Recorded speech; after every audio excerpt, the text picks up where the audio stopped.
ওরা এসে আমাকে বলে, কবি, মৃত্যুর কথা শুনতে চাই তোমার মুখে।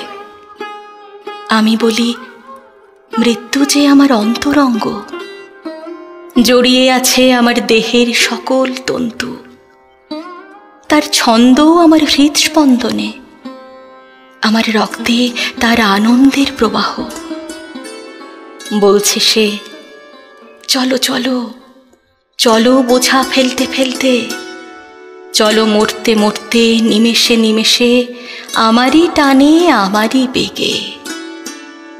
বলছে, চুপ করে বসো যদি যা কিছু আছে সমস্তকে আঁকড়িয়ে ধরে, তবে দেখবে তোমার জগতে ফুল গেল বাসি হয়ে, পাঁক দেখা দিল শুকনো নদীতে, ম্লান হলো তোমার তারার আলো।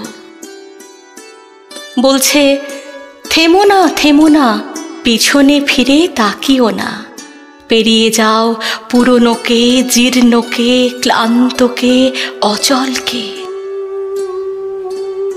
আমি মৃত্যু রাখাল, সৃষ্টিকে চড়িয়ে চড়িয়ে নিয়ে চলেছি যুগ হতে যুগান্তরে নব নবচারণ ক্ষেত্রে।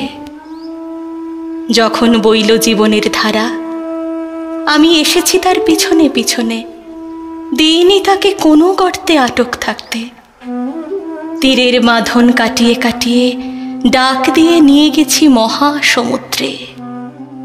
সে সমুদ্র আমি।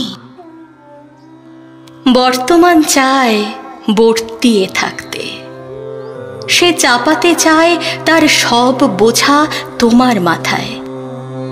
বর্তমান গিলে ফেলতে চায় তোমার সব কিছু আপন জঠরে। তারপরে অবিচল থাকতে চায় আকণ্ঠপূর্ণ দানবের মতো জাগরণহীন নিদ্রায়। তাকেই বলে প্রলয়।